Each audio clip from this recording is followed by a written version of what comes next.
Welcome to another episode of Let's See Plants. I'm your host, KD, and today we have a special guest. He's one of my favorite people at the gym.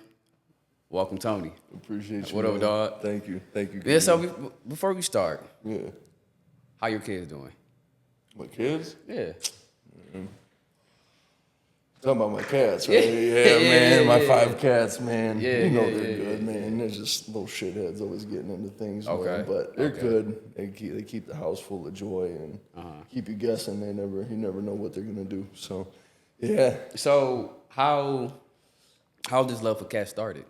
Oh man, I grew up with one specific cat.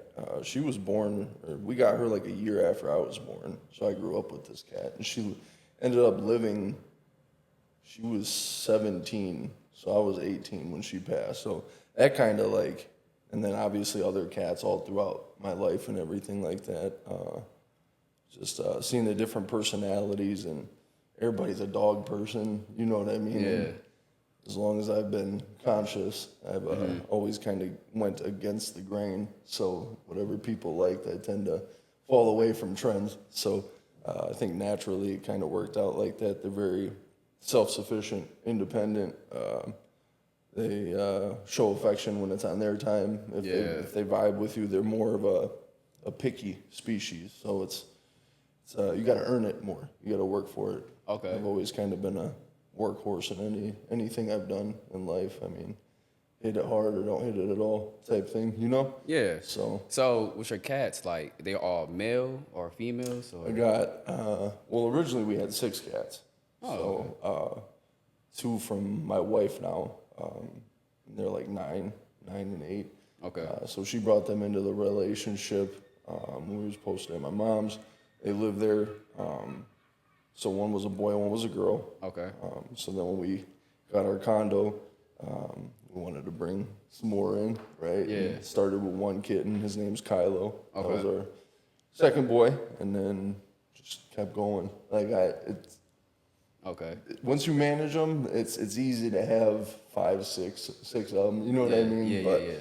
The oldest one kept getting tormented by the youngest ones, so we ended up having to give her to my mom. So at least she's in good hands. Okay. We get to see her every week from family dinner on Fridays and stuff. So Okay. we still get to see her and everything like that. So we have right now 3 boys,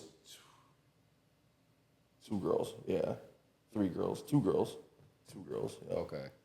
Yeah. Yeah, because, for me growing up, I was more like a cat dog type of person. Sure. 'Cause I grew up full of animals growing up. Yeah. But yeah, cats for sure. Like my cat Sonny, I had at the age of, I think 6, 7. Okay. And I had him until the age of 22. That's when he passed, when I was 22. So, yeah, cats definitely can be affectionate on their own time, like you mentioned, stuff like that. Right. So all those cats, are you part of like a cat community? Like that? No, not yet. It's funny that you say that. So, I don't know if you're familiar with downtown at all, but they have this thing called a cat cafe. Okay, So, yeah, I've seen that. Yeah, it's basically like a separate room where people pay like for an hour to go kick it with a room full of cats and have some coffee or whatever. And a lot of people don't know that like there's a certain study. Now don't quote me on it particularly, but I guess people watching cat videos online or whatever has boosted their happiness levels. Basically, I don't know the chemical thing or whatever, but I've known that to be true all my life, being front lines with them. You know what I mean? We actually ended up getting one of our girls from that cat cafe, and that also inspired my wife to want to do the same thing because a lot of those cats are rescues from overseas, war-ridden countries and things like that. So I don't know. I've always grown with the principle of we don't deserve animals unless we really live by that. You know what I mean? Like, because animals are a certain type of passion that a lot of people oversee. I agree. You know, they only know emotion. They only know loyalty as long as it's given to them in a proper manner. You know what I mean? Obviously, they're a lot like kids. You got to discipline them. You got to teach them what's right and what's wrong. Now you have to have a certain approach about you and your character that's going to teach them that way, right? But all in all, I mean, when we were designed by God, we were meant to be one with animals. Like we were never deep. ones to eat animals. We were supposed to live, coexist with them, you know. And then after that fruit was eaten, everything kind of went downhill from there. Damn you know Eve. what I mean?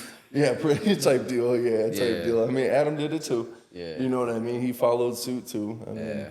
but yeah, man, there's a certain divine energy between relationships with animals and humans. Yeah, man. Because one thing I hate about having an animal is that when something happens to them, man, you crying like a family member. They become your family. You know what I'm saying? That's tell me about man. it. Because Yes. like I said, growing up for me, like we had a rabbit, we had a dog, and we had a cat, and a bird. So my bird had passed. It really had no effect on me at all. But my first animal, Dottie, she had passed, and man, I was, you know, The rabbit? yeah, it was a rabbit. Yeah, Okay. I think she died from pneumonia. Damn. But my dog Romeo, now I had Romeo when I was like, that's the first dog we had. Okay. I think I was about like 5, 6, no, about like 6, 7, and I Okay. had him like up the age of 19. I don't remember, but he died because That's a long life. we had to put him down. He had like tumors and stuff like that. Sure, And, like it's just crazy. It's like the first few years after him passing, I would have dreams about him and stuff like that. So your animal be a part of you, and that's one thing I hate about having animals. It's like that attachment. Yeah, man. When I haven't a direct line of communication with them, they can't tell you what's wrong. Right? Yeah, so it's like a lot of guess and check. Yeah. You know? I definitely feel that, bro. And unfortunately, I feel like that could be first run-ins for humans of death. You know what I mean? Like Right. a lot of their first experiences, a close animal like that growing up. And Right. I mean, in retrospect, it's probably a little easier because then you get to approach death in a certain light. Yeah. That's kind of like, well, they were suffering, now they're not. You know Yeah. what I mean? Now we get to go kick it with Jesus. So, you know what I mean? Like, I'm hoping all my past animals that passed on me, I hope when I pass, if I get the opportunity to get up to heaven, man, I'd be able to see my past babies. You know what I mean? I pray every day on that, dude, because I feel you, man. I'm at work hanging tin and, you know, installing HVAC units and everything like that, and I'm just steady sitting there like, I wonder what my kids are doing. Yeah. You know what I mean? Because I don't have any human kids yet. You know what I mean? It's a work in progress, but yeah, they grow to be a part of you for sure. And Heck yeah. when you lose that, it's tough on the soul for sure. Yeah, for sure. Well, on to the next topic. I want to say congratulations on passing the real estate exam. Thank you. Yeah, Thank man. you. So Thank you. So when you first took it, you passed on the first time? Yeah. shit. Ironically, with my first knee surgery that happened about 3 years ago, Okay. 2 years ago, something like that. You know, I love my trade. I love my job, my career. But real estate's always something that I wanted to do since I was like 18. But Okay. my head was so far in the weeds that I never really got my head on straight until I got locked up. And kind of just put that on the back burner and totally forgot about it. You know what I mean? So when I had the opportunity to sit down and actually have some time to get things done, Right. I was able to pass my real estate course. And although I passed it, I knew I needed to study. So my wife, being the kind soul that she is, made a bunch of flashcards, questions and stuff. And I was finna ask you how you prepared. sure, yeah, it was flashcards, and then sitting down every night after long days of trying to get it in, and that went on for like 2 years, man. 2 years. I was so scared to take the test. I was so scared to jump into the field, man. And like, I'm still new, so I can't talk like I'm a seasoned vet yet, right? But Right. you all got to start somewhere. So when I finally, ironically, messed up my other knee a couple years later after vacation, which was like back in this March, you know, I was sitting there, I was just getting frustrated with myself, man. Like, why can't I get this shit right? Like, I wanted to get all these flashcards down right. I wanted to get all the questions right. My wife's like, babe, why don't you just go take the test? And I'm like, well, because what if I fail? She's like, so what if you fail? Yeah. at least you know, and you can retake it. You don't have to redo the course. I mean, you got to pay for another go at it, right? But nonetheless, just gave me a little kick in the ass, told me go take it. Right. You know, I walked in there nervous as could be, you know, just, it's a long test too, bro. They give you 4 hours to do that. Damn. I mean, granted, I got it done in 2.5, but half of them was guessing. I promise you. Half of them, not guessing, but Like educated guess, just, as they say. yeah, right, pretty much. Yeah, rule out the ones that are like, well, that's just stupid. Why would I pick that as an, right? But, because I don't want to be in there for 4 hours. Who wants to be in somewhere for 4 hours? Yeah. Like something like that, right? Right. But, yeah, I mean, I took the test and I was nervous to look, man, but someone was telling me don't look at that paper till you get in your car, man. And I got in my car finally after, it's downtown, bro. You got to walk everywhere. You parked up in a different structure 6 blocks away or whatever. So got in there, flipped it open, said I passed. I'm like, Oh, so they let you know right there and there. right then and there. Oh. Yeah, they scanned it ASAP and give you a printout and everything like that. So I broke down in tears, man, because I like, feel, yeah. I mean, coming from where I was when I was 18 and to where I'm at now, as you know, we've talked about it. I'm an addict, or I'm a recovering addict, and Yeah. I'm pretty sure I'm near like a 4-month mark right now. But just the ebbs and flows of life that, you know, have kind of been going on the past 10 years is a lot of ups and downs. You know Yeah. what I mean? But it goes back to that hard work ethic that I was raised with. Is just you keep your head up, you keep your chin up, and you don't give up until you get what you're deserved, what you're owed. But you gotta meet God halfway. A lot of people think, oh, if I pray, then this is just gonna happen for me. Like, no, man. Like, He's gonna put you in position to go ahead and excel, but you gotta put your foot on the accelerator and get to getting after it. Right. So. Yeah, so when I passed that, man, I could just feel like a tide turn. You know what I mean? Like, and I mean, ultimately, people are like, oh, you're gonna make so much money, and I'm like, man, I guess, Yeah. right? I guess, like, I got a good tongue behind me or whatever. I can talk anybody up. So probably sell water to a whale. You know what I mean? But Yeah. at the end of the day, bro, like, I remember what it felt like after years of struggle. And the wife and I put it together, and we finally got our own place. Like, bro, I'm telling you, when we was looking for a house, man, we were putting ridiculous offers. Well, so you guys found a house? Well, we found a condo. So we found a condo. Basically the same thing. We own it. That's an investment. Right. Exactly. I'm not renting, so that's the biggest thing. And it's a pretty big condo, man. It's over 1,000 square feet. Yeah, I appreciate you, man. But it was, we looked for a house for like a year.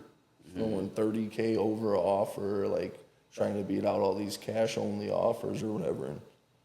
And God just set us down one time after the last fail. It was like, man, just be patient. You know what I mean? Like, not obviously direct like that, but you just kind of read the room at that point. And then probably not even 6 months later, we stumbled upon this, and the people had to get out of there, go to Tennessee or whatever. So we gave them asking price, which was almost impossible in that time frame, and we got it, and it fits us perfect, our lifestyle perfect. Like, it's just I want to be able to give that feeling to so many other families, so many other people. Like, yeah, the extra cash is gonna be cool. I can stop some of my side work that I do or whatever, and really be able to focus on family. But as far as money, it comes and goes, man. But people are gonna remember how you made them feel. Yeah. And people are gonna remember how they felt with a situation like that. You know what I mean? So if I can pass those blessings on to anybody, man, I'd be more than happy to show up 10 out of 10 times. You know. I feel you on that part. So last couple of questions about the real estate. Yeah. Why was obtaining your real estate license, was important to you? Just that, I think. Yeah, it's that, and then just, it's a lucrative business, man, and like, you can really blow up. But I mean, just like we see in Hollywood and stuff like that, a lot of these people do sell their soul to the almighty dollar, and I could never fold like that. So I'm just taking wherever God's taking me, bro, and using His discernment to teach me, don't go too far overboard, because it's gonna just eat up any happiness that you have. Because when I get home, man, like that's my solitude, man. I got blessed with a wife that don't bitch and moan at me. She doesn't have a honey-do list. You know what I mean? Like we just vibe out, man. We both got jobs. We just want to come home to some peace and solitude, you know. And Right. I mean, if I can scratch off a couple extra bucks and we can go do our vacations and stuff like that, man, that's more blessing to it. But either way, something's gonna shake, one way or another, you know. So Yeah, feel you on that part. yeah, we're planning a trip to Italy for our actual honeymoon. Oh, shit. Yeah, so Oh, man, I'm thinking probably February or. How many days y'all gonna stay? That's the biggest thing, man. Is I'm trying to figure out travel with that. And I'm thinking maybe like somewhere around 10 days, because I would assume you're gonna have to dedicate at least 2 or 3 to travel. You know what I mean? So, thankfully, Italy is not a huge country. Yeah. You know, but that was we went on our cruise in February. We were kind of going around the table or whatever because we went with our Bible study group. Okay. So we was down there like 12 deep. It was really nice, but they were all like, "What's your dream vacation?" And I'm like sitting there thinking, like, damn, it's coming around to me. Like, I can't think of a place, but I always wanted to go to Italy. Yeah. So my wife was before me when they asked this question. She was like, "Yeah, I think Italy," and I was like, "Well, I guess that's our answer for our honeymoon." You know what I mean? We've been married a year so far, almost a year and a half, and no, that's a lie. Year and a quarter. Year and a quarter. Yeah, something like that. So Goes. I appreciate that, man. Thank you. Yeah. It's a rough road, but any relationship's gonna be, right? So Feel you on that part. pick and choose your battles and just try to be a power couple, man. You got each other. You picked each other as your partner for a long time, you know. So it's you got to make sure it's the right one. But Yeah, you're right on that one. So what is the next step since you passed? man, I know you mentioned to me you did like a shadow. yeah. So hold on. So first, what's the next step? Next step. Since you got your license, what's the next step? It's funny that you say that, bro, because I've spent the past week kind of just in this weird gray area of what to do next, and that's why I'm very thankful for the shadow yesterday, because I was able to meet. They do like a mentorship, so I was able to meet my mentor and kind of ran it down to him, like, dude, I'm bugging out. Like, I don't know what to do next. Like, this is not my field. I've been in the trades for 8 years. Like, I'm good with customer relations, but like all the digital and stuff like that. Like, I'm tech savvy enough to get by. I know just enough to be dangerous, but what do I do next? And he was like, just this. You show up to open houses. You ask if you can show open houses for listing agents, and both of us eat off of it, because I get to show face, right? Potentially help the buyer get the home, and then if I'm not mistaken, the listing agent would get 3% of my sale, and I would get 3% of it. So we split the commission. Right? So we both eat, build reputation, and just stay steady on social media. And I know it sounds corny, but that's a huge way of communication nowadays. No, you know what I mean? And ultimately, obviously, that's coming from a side of a person that does this full time. Yeah. You know what I mean? So like, genuinely, I just wanted to help friends and family when I got it. You know what I mean? And whoever pops up. You know what I mean? Whatever softball God throws up to me, I'm gonna hit a home run. Right? Yeah. So, coming from that perspective, it really took a lot of the weight off of my shoulders of having to make something shake now. Right. So basically, just getting my name out there and staying true to the game, putting in the work, holding an open house. He said I should aim for an open house at least once a week. So ultimately, I have Saturdays and Sundays mostly open. So being the summer, it's full schedule, man. There's always something going on the weekend. So I'm gonna have to just try to blend what time I have available and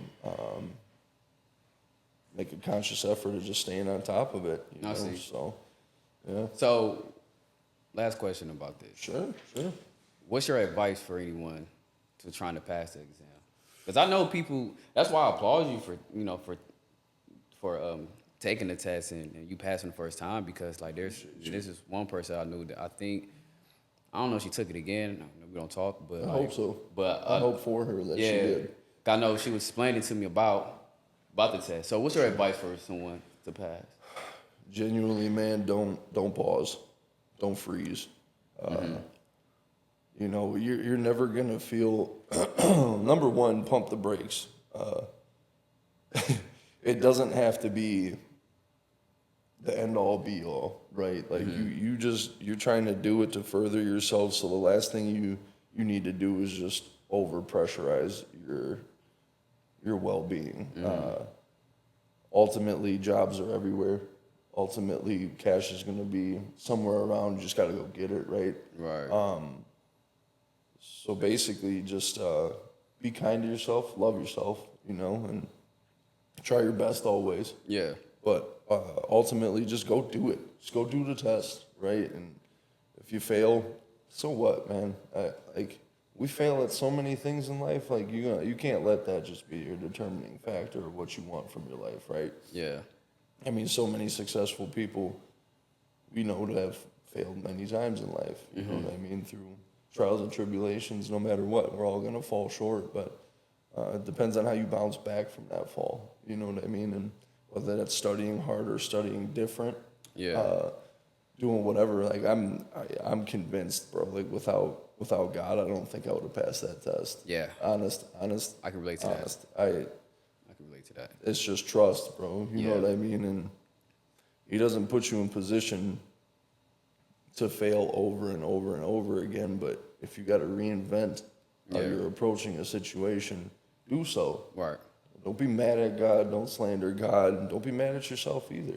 You just a little tweak. You know what I mean, that's all growing up is, right? It's just a little tweak. A little tweak. That's it. So I mentioned earlier that we met at the gym. Yeah. So what I want to know is, First conversation, 30 minutes long. Why? Yes, that was perfect. Yeah, it was beautiful. Yes. So what I want to know is that, what keeps you going to the gym? Because, a lot of people find excuses.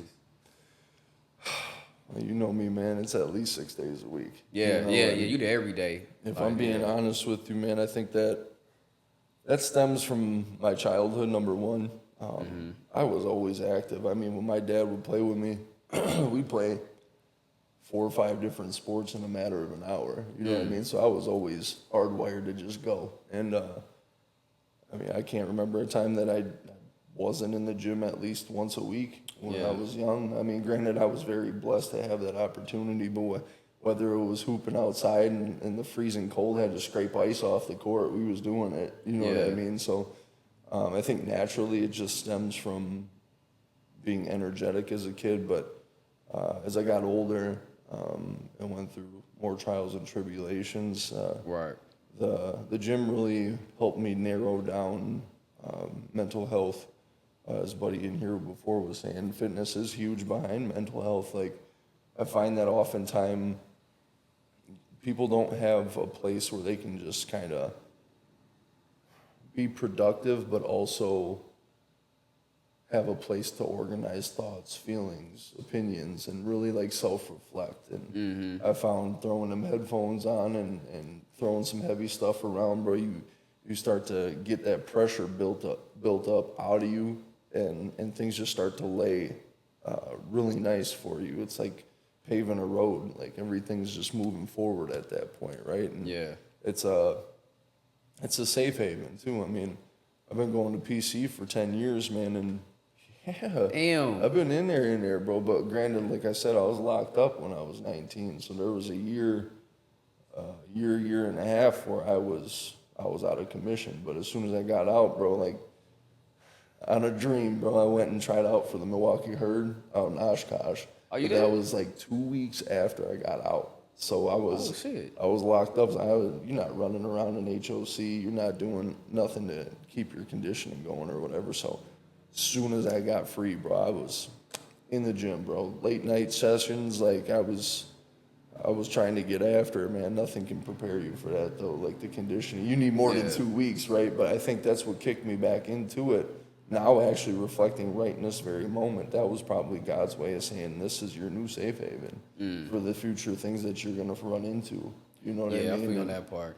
I've dealt with a lot of addiction, and that's been a huge step for me to be able to restart, is getting back in the gym, getting my physical focused again, and really just growing through all the pains that I've caused myself. Yeah. Right? So, I think it boils down to the community that you build, what you expect from yourself, longevity and health. I think that's really what keeps me in there. I got people that are counting on me that I took for granted a lot of my life, and the least I can do is try to make them proud now, right? I only have now, and that's a new mindset I've had too. I can sit here and wallow in my pains of the past, but what good does that do me if I'm trying to edge forward? Yeah. Yeah, man. Shit, I ain't gonna lie. Shit, you making me proud of you, bro. Because it's like, I consider you like I consider you as a walking testimony, and that's the reason why I want you on here, so people can, hear your story, to let people know that no matter what decision you made in your life, like, you can still Come through. Yeah, you know what I'm saying. Even with the Bible stories, like even with David and like different meaning not public, but Bible figures. I can't think off top. Job's a big one. Yeah, He did nothing wrong, but he got everything took from him. Yeah, so it's just like those people, like, you know what I'm saying. They was just like us. You know what I'm saying. They was, they lived in sin. They done things that God didn't like, but they overcame. You know what I'm saying. So I feel like you're a walking testimony. I appreciate you. Yeah, for sure. Seriously, thank you. For sure. But you know what? You wouldn't know that story from me unless you were the person that you were. Before we started this interview a little bit, we was talking about that, bro. You have a great heart. You have a great soul, bro. You're very kind. I appreciate very that. caring, bro. And I'm just glad to see you edging forward, too, in your own way. And I'm very proud of you, too. Yeah, bro, there's nothing but love, bro. And it's huge, man. As they say, birds of a feather flock together, dog. Amen to that. Yeah, for sure. Man. For sure. Yes, sir. So, one last question about working out. You mentioned about basketball. Yeah. So who's your let me see, who's your top 5 of your goats of people that you enjoy watching growing up? Man, growing up, man. I'll tell you what. Obviously, LeBron's number one. Now, but listen. That's because it's my generation. Right? So, now to follow up and counter that, I've lost a lot of respect for LeBron. Okay. Of his doings off the court. Yeah. And my crazy thought processes of who he is as a person. I mean, we know it very well to be true that the Illuminati's real. And I feel like he's a heavy hitter in the game, and may that be true or not, I don't know, but I go with what my heart tells me, and growing up, I realized that at a very early age that evil is very well a part of success. So growing up, LeBron was my favorite. Okay. That obviously ended, but hate to say it, but Kobe was never on my list until his passing. Okay. Because obviously, as somebody's life starts getting put in a highlight form, you start to see a lot of these people, man, they're just normal people, bro. People make mistakes and stuff like that. I just never liked his attitude. I'm always a team player. Yeah. He's quite the opposite, but I'd have to say he's probably number 2 on the list. But I'm an oddball, man. I like all the random players of the game that kind of make the system work. Not a big hype guy. I'm more of a role player type person, but I was always a fan of KG. Kevin Garnett, just a hard-nosed fighter that just goes out there and works every night. Unfortunately, wasted most of his career in Minnesota. Yeah. But the thing is when you're put in that position, you want to make something out of nothing. And he was the right build for it, just bad management. Yeah. I'd probably have to say hometown hero Dwayne Wade. I know he's a little off kilter now. He's a little sus now, but he was always He was raw, man. He got Miami a stupid payday with that chip that he won. And I remember that.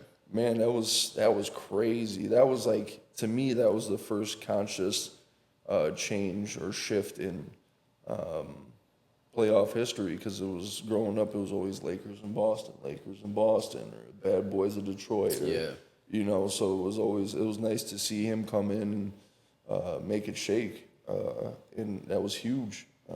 So that definitely has got to sit in there pretty heavily, and then probably Dirk. Okay. Dirk was always a big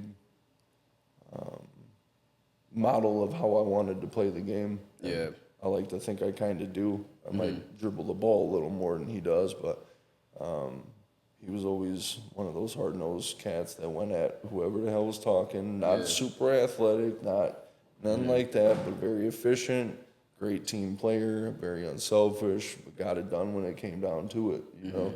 And then a little bonus pick for you. My favorite player to like study his life and stuff growing up was Yao Ming. Oh, because he was always the biggest. Yeah, I ain't heard of that man in a minute. Long time, right? Yeah, man. I was expecting that. Yeah, and me growing up, I was always the biggest guy around. Okay. You know what I mean? So you kind of can relate. Attract to you attract to whatever you're used to. So okay. He was a bonus pick for you right there. Yeah, before we switch topics, man. Sure. Yeah, because like.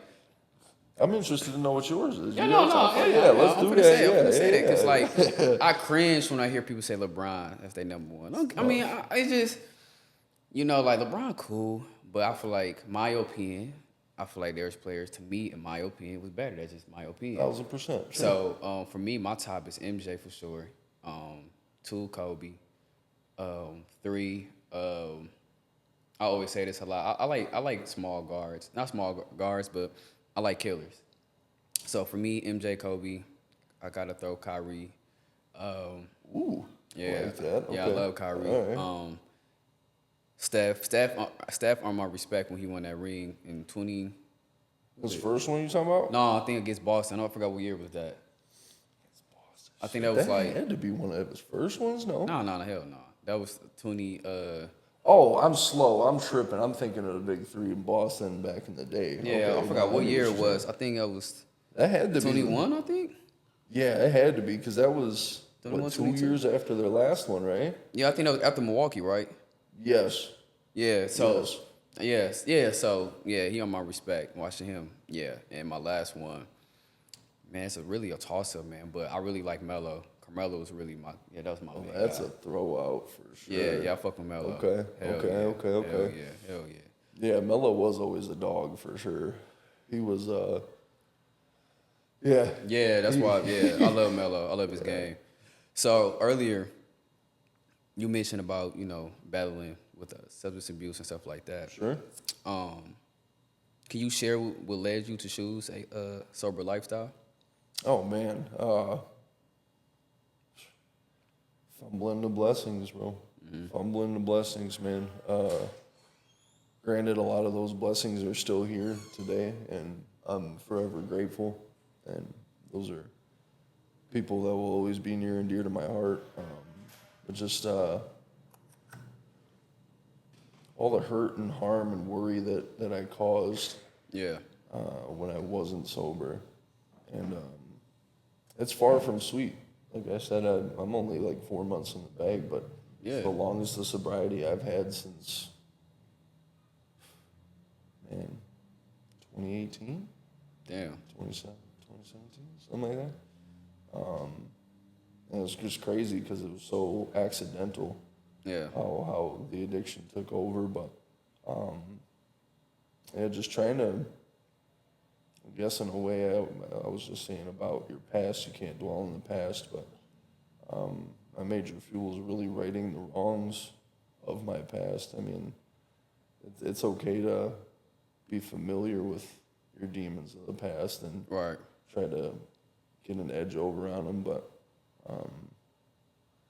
my wife miraculously survived 5 years of me doing stupid, garbage. You know what I mean? Yeah. She chose to stick around. I'm not saying I beat her or nothing like that, but just like the mental torment of me being out all night or the trauma, fucking off somewhere for hours on edge, the emotional damage. When's it gonna happen next? Bro, trauma comes in all shapes and sizes. It's I want to do better for those that love me and do better for myself. I've never been a very confident person. I've never really shared self-love with myself, but going through this, you start to learn, and even if it's not love, at least respect yourself. Right. For never giving up, and that's a testimony from my father. Really, he always taught me growing up, don't ever give up. Yeah. You know, and kind of that tweak mentality, change things one step at a time, and see what happens. You know. So besides your wife, who else was the people that were supporting you through this, through this journey? Man, honestly, when I finally broke down and told my mom, she was a huge benefactor for it. Okay. But that took some years too. A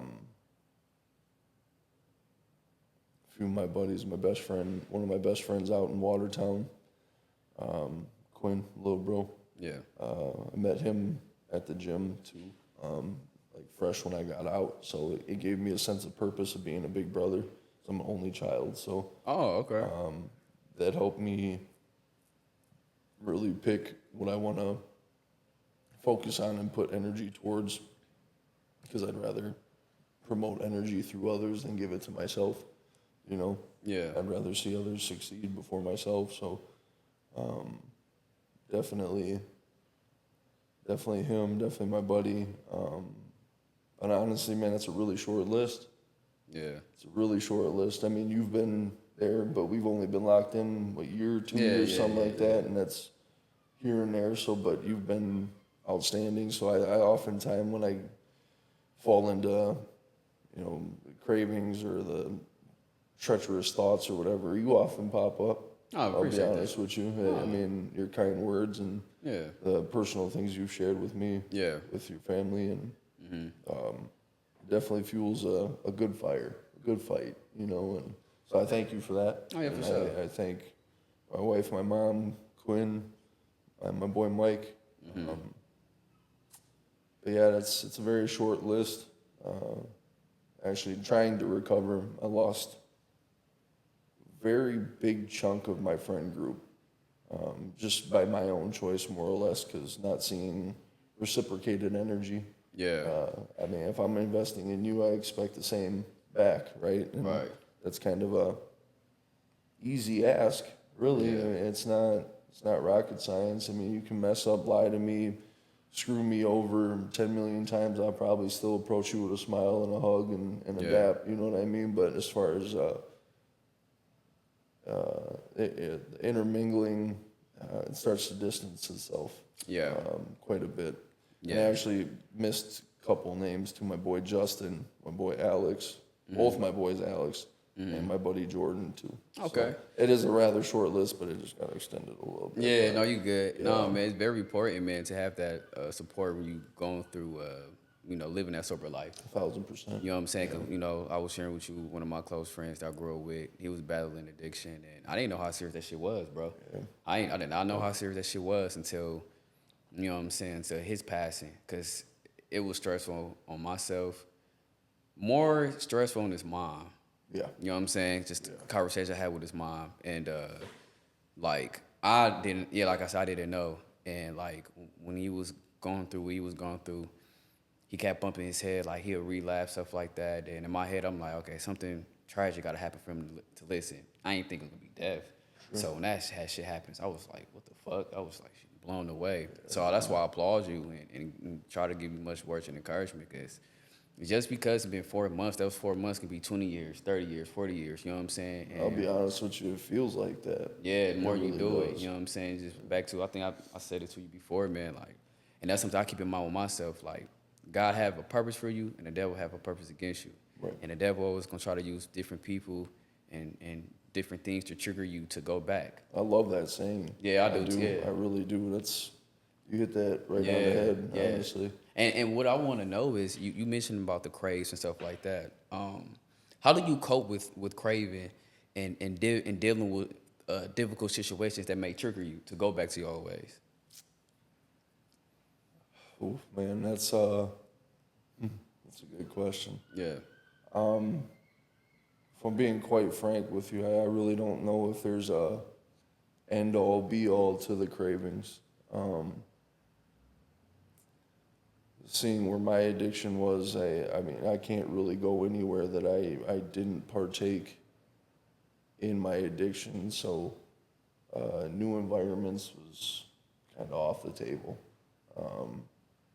I've grown up here 28 years, man. Like there's really nowhere I haven't been or anywhere I don't know nobody. You know what I mean? So I think it's just trying to figure out the anxiety of when you're in those environments of like that rush, that feeling again, like, damn, this is what I did here, but it'd be fun. Like let's try that again, or that disgust, or to try to right what went wrong.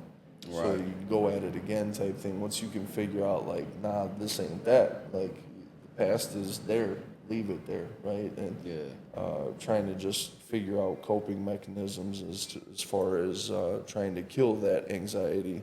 A lot of praying, man, a lot of breathing, a lot of just shake that shit off. I mean, really, and it sounds simple in a sense, but it takes a lot of energy and a lot of output for you to be able to get past, and it oftentimes is very draining. Very draining, and you just have to boil down to what really matters and what really makes sense. I mean, you want to live a life like this and let it get worse, or do you really want to bite down and take the step forward? A lot of people suffer with FOMO, fear of missing out. Okay. Oftentimes I would find myself in that same mindset. Because what I was addicted to was a party drug. So you go out there drinking, doing your thing or whatever, and you just kind of distance yourself from it. I stopped going to bars. I just recently stopped drinking because that's what triggers me to get to that point. So like that 4 months is my substance and alcohol. So I just got to a point where it was like my wife was ready to step out on me. She was like, things don't change. Like, I'm serious. And she said this at least 100 times.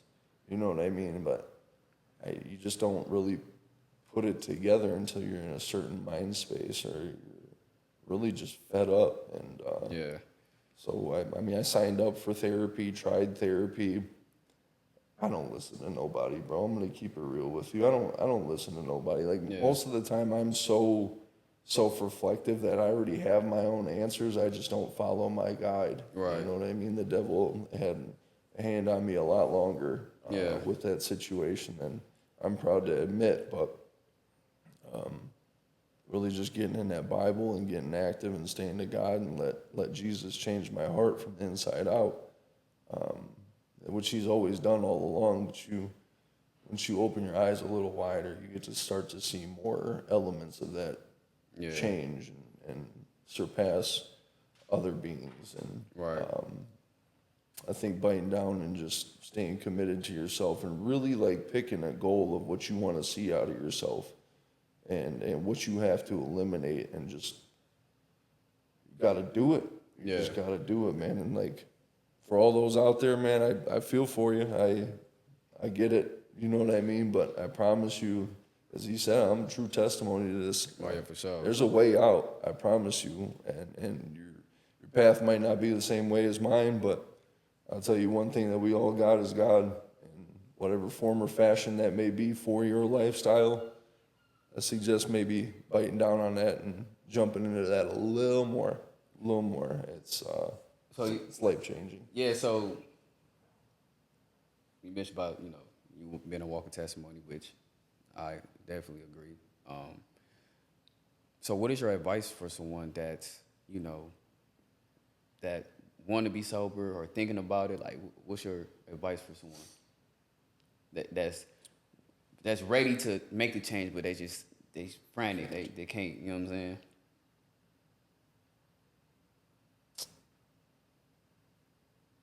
get ready to be really uncomfortable. I think that's the biggest thing. Oftentimes we choose to do substances that give us a certain comfort zone where we can just kind of hide in our traumas and in our pasts and our hurts and what have you. But really swallowing your pride and realizing I need help, you know, and this day and age more than not, I feel like it's a lot easier to get help than to not.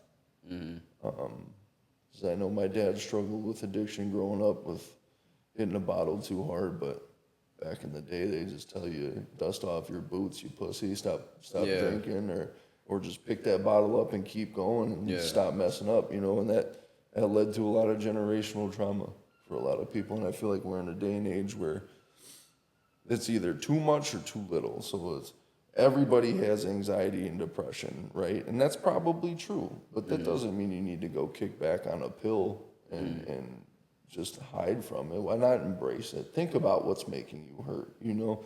Really sit down and think about what causes me to get to this point, right? And just attack that head on with a certain sense of I'm not anything. You have to come at it with humility.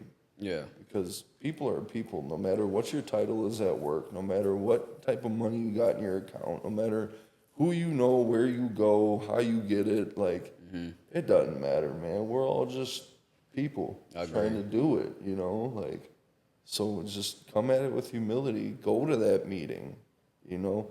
Hit that therapist up. Hit that book up, you know what I mean? Like, just do it. Just do it. I promise you it's the best choice that you could ever make in your life. And if you're scared, I was too, you know? And it takes a lot out of you. Yeah. It does. Because I think sometimes for people, sometimes what takes, can't even talk. Sometimes people will be like afraid to do that because they be worrying about what others think.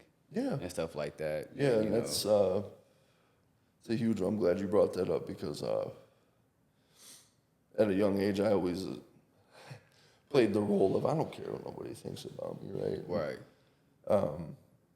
All the time hiding in the shadow of what did this person think of me when we met, or you know what I mean? And I think there's a duality behind that because, of course, you want to represent yourself in a stand-up manner and however you want to portray yourself as, but as the ego dies, the soul excels. Yeah. So, I mean, really breaking out of the shell, like, when I got locked up, I was trying to be the hardest dude around, you know what I mean? Trying to make things shake that shouldn't have been touched, like, really just not appealing to the role that was made for me. And then in turn, ironically, that caused me to really not give a shit what the next person's got to think about me, bro. You know what I mean? And once you hit that duality of, you know, kindness, respect, and love from your own personal truth and your own personal soul to those that don't give a rip about you, that helps you excel to know I showed up, I did what I was called to do, and if they don't like me, so be it. You know, I still got a path and a journey to ride on. Yeah. So why am I going to worry about somebody that's irrelevant? I might have just met that person one time and I'll never see him again. Yeah. Or like you, where we sat down and I broke down everything that I'm personal and true to myself, bro, and look at where we're at. We're tight as hell. Yeah. You know what I mean? So it's like you're going to have ebbs and flows of that where it's going to be some people aren't going to care, some people are going to care, and it's up to you and God's discernment to really teach you whether or not to invest in somebody or invest in that certain moment, but always invest in yourself. Yeah. Always invest in your own growth. Yeah. Because at the end of the day, you die with yourself. Yeah. You die with yourself and you die with God. Yeah. So try to find a nice balance of it. That doesn't mean fuck the world, but it also means fuck the world, right? Yeah. Like, if you want to see a certain product from other people, you have to invest that same product. Yeah. You know, yeah, so. I feel you. So this is my last question. Sure. And you been mentioning this a lot, God. Yes, sir. So I wanted to know, Who was the person who planted that seed for you Oh man, about God? yeah, let's go down this rabbit hole. So my mom and dad were raised Roman Catholic. Okay. For people that don't know, Catholicism is obviously a certain sect of Christianity. Okay. Along with like Lutheran, Baptist, all that, you know. But I was raised Catholic, so I went to church for most of my upbringing till I was about 12 or 13 when I was just starting to come up on confirmation. So I did like my first communion, all that fun stuff or whatever. And something in my mind, and I'll always give this glory to God, and it was like, this isn't what you're destined for. Like, as I've grown to know, the church is more or less, now when I say the church, I mean the actual place, church, because as God's people, we are church. That's what's supposed to build the church, right? So as far as that establishment, all they want to do is make you feel like shit. Get your money so you come back next week and give me more money. They don't care about your growth.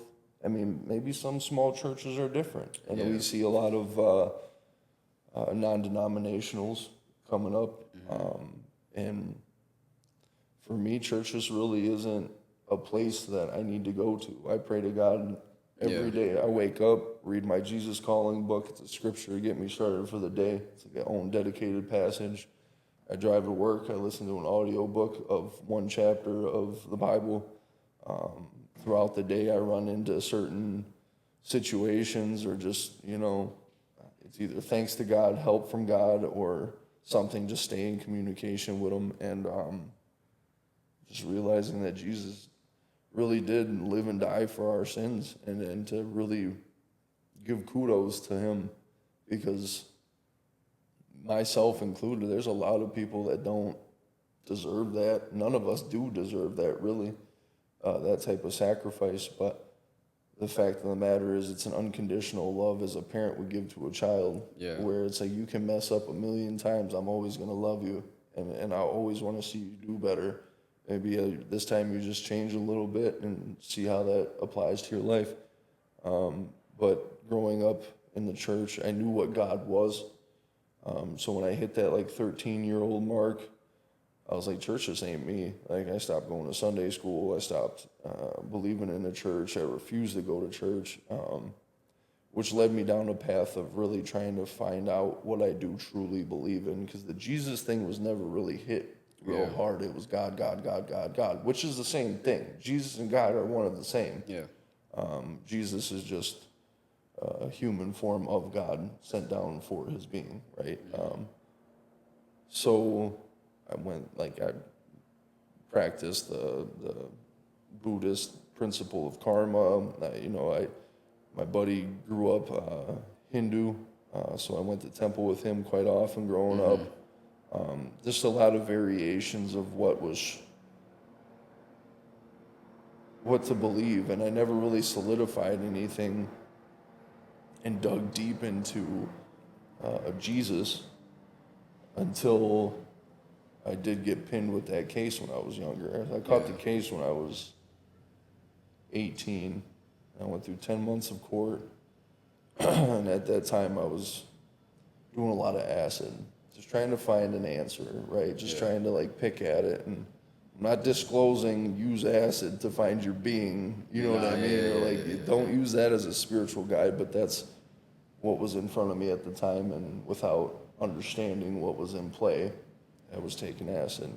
A couple of my old friends got into an argument between God being real, God not being real, and when you're on acid, everything's amplified. Your emotions, your thoughts, everything's just rushing. So I kind of like broke down in tears, man, and I had to step out, go have a cigarette, and was chiefing at my buddy's courtyard with floodlights that are all around.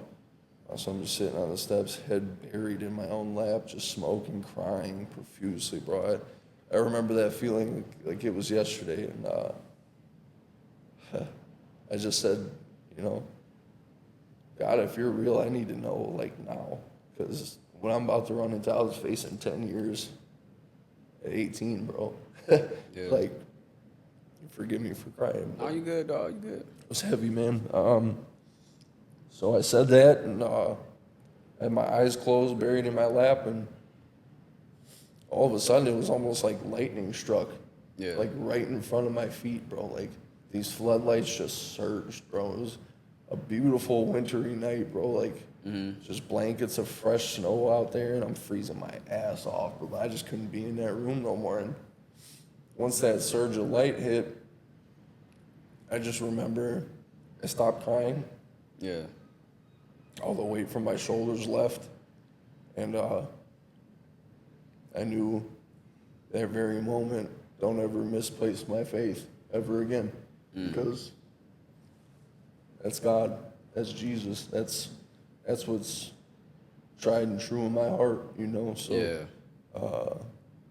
that was really the end all be all. But if it wasn't for my parents, I don't know what type of person I would have really turned into. I mean, granted, yeah, I butted heads with the church or whatever, but if I didn't have that institute growing up, chances are I probably wouldn't have known what God was. I probably would have crashed out and died when I was 19, right? Yeah. I was doing a lot of dumb shit, but there was always a voice in the back of my head that said, okay, don't take it this far. You know what I mean? Don't do such and such a certain way. And without that, I'd have been done.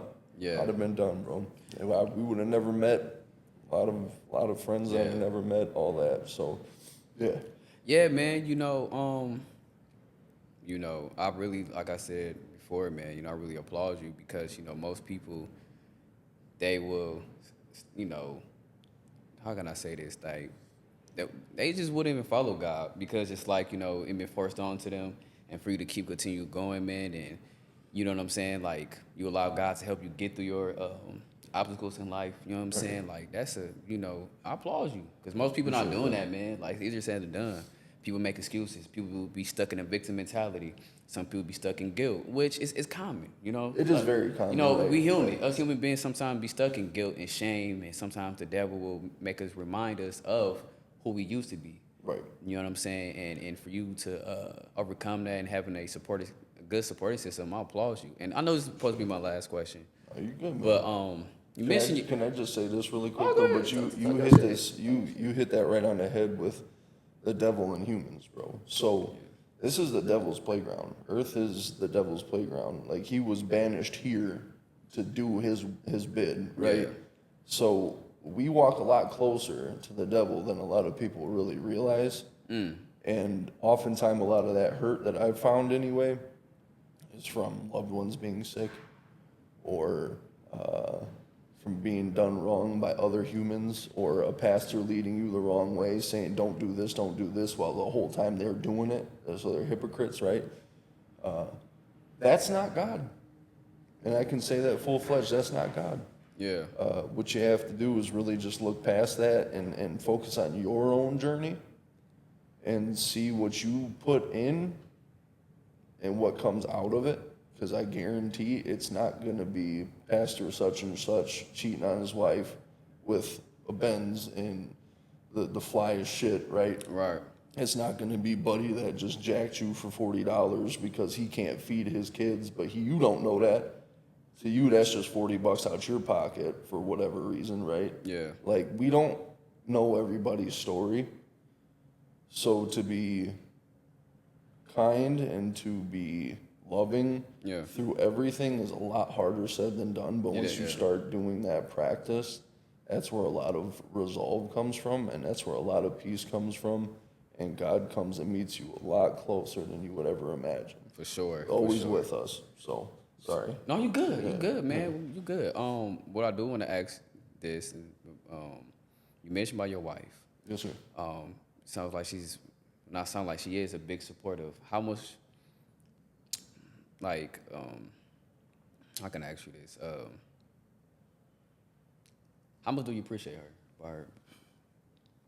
Because most men doesn't have a woman who stays stuck with them through their everything. Yeah, well, everything. Yeah. So you got a ride or die. Like, how do you feel about her, and how that makes you feel that God bless you with a treasure like that? Nah, for real. Well, let me keep it a buck with you, man. She's my biggest fucking headache.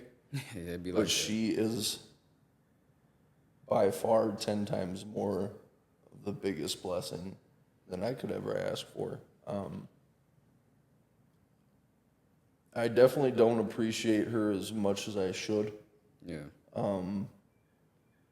But I also do know that there's a lot worse out there for both of us on both ends. Right? Yeah. I mean, you get tied up in this real world shit, trying to go to work, trying to make something happen. Bro, like I usually don't lay my head down or sit down and stop doing anything till probably 8:30, 9 o'clock every night. I mean, I'm talking every night, Kadeem. Fucking Monday through Friday, just trying to get it. You know what I mean? Not once has she ever been shitty with me. Not ever once has she ever been like, you need to get home now. No, not ever one time has she ever said, if this doesn't change outside of my addiction, if this doesn't change, such and such doesn't change, I'm gone. You know what I mean? Because she knows where my moral compass lies. And I'm to lead her. Yeah. And she's meant to build me. You know what I mean? And that's just falling into the roles of life. Now, it doesn't mean like just having all over power, but we're both God people. You know what I mean? So being able to approach that with a heavenly glow and say, hey, this is what I expect out of each of us. And it has to go both ways, right? So I appreciate her greatly for her build, her personality, her aura, her soul, everything about her is unfortunately through trauma, but she never gave up on her heart. I mean, dealing with past abusive relationships. Her mom died when she was 18. Her dad died when she was 2. Oh, damn. So she been through the ringer, bro, and like things that I could never even fathom. So that's a lot of the fuel behind me wanting to get good too. Is I didn't go through half of the shit that she did, but her heart surpasses mine tenfold. Yeah. Every day. It's good. And It's good. the last thing she needs is another person to fail on her. And I refuse to be that guy, and I refuse to let anything hurt her ever again. And as far as appreciation goes, I use my past doings to her as fuel to never do that shit again. That's good, bro. Because she should have never had to deal with that in the first place. I was supposed to be her savior and wasn't for so long, and now I am. But God comes first, always in a two-way relationship. Yeah. And once that's realized and growth becomes sustainable through that's when you really have the beauty of it. So as far as appreciation, I would, there's nothing I wouldn't do for that woman. I promise you. That's love, bro. Yeah. You know what it sounds like? She stayed with you because of your heart. You got a good heart. I'm thinking so, because I don't bring gotta too be, much bro. else to the table. Nah, gotta be, bro. And that's what a lot of women, man, like, that's a problem with a lot of women these days. Well, people, I'm not gonna say women. They look at what you can do for them, and they look at your money and your image, and for her to look at your heart, that's really the main reason why you should stay with someone. I mean, no one's not perfect, man, but but yeah, man, and long you keep God, in the foundation between you guys too, and individually too, and things gonna definitely work out for you, man. And I'm gonna end it on this note. And before I end it, I was gonna say you got my full support, bro. You know what I'm saying? Shit, you definitely a inspiration for me for sure. Thank you. Hell yeah, Thank for you. sure. You to me too, man. Hell Seriously, yeah. And I feel like we met for a reason. I feel like God, put each other in our lives to elevate each other.